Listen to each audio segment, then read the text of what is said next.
Мюлдер. Центриран на Мюлдер. Това може да е нещо опасно. Не. Валентин Илиев и след това Райс Були. Лови топката, сега пък се изпуснаха нервите и Ларсен Туре и Райс Були. Тук трябва да има червени картони между двамата. Със сигурност ще има червени картони поредни. Ларсен Туре изрита топката в ръцете на Райс Були. След това Райс Були удари футболиста на Левски с топката в главата. Сега ще видите повторението на ситуацията. Тук всичко изглежда спокойно. Райс Були лови. След това вижте реакцията на Туре.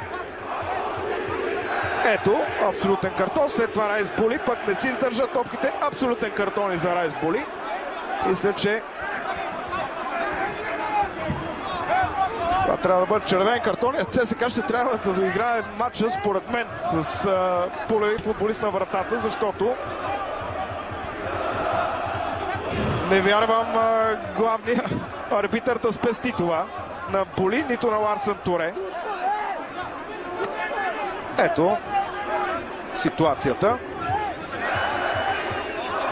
Много нерви, много скандали в този двубой. Райс Були сваля фанелката.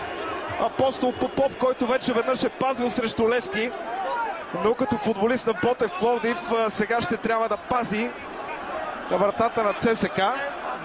Видяхме, че Райс Були е изгонен от игра. Не знам дали има обаче картон за Ларсен Туре.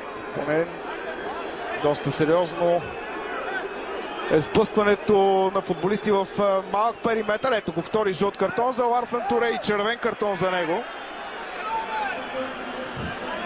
ЦСКА и Левски ще завършат този двубой с по 9 души, а пък червените ще бъдат и без вратар.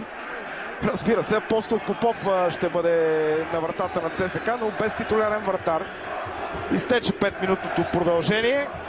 Добавено на този матч много скандали в тази среща и на трибуните, и на терена. Ще има работа и за дисциплинарната комисия, ще има работа и за съдийската комисия. Отдавна не бяхме виждали, можем да кажем, такова кърваво дерби между Левски и ЦСКА. Едва ли е щастлив в този момент Георги Кабаков, че този двубой бе поверен на него.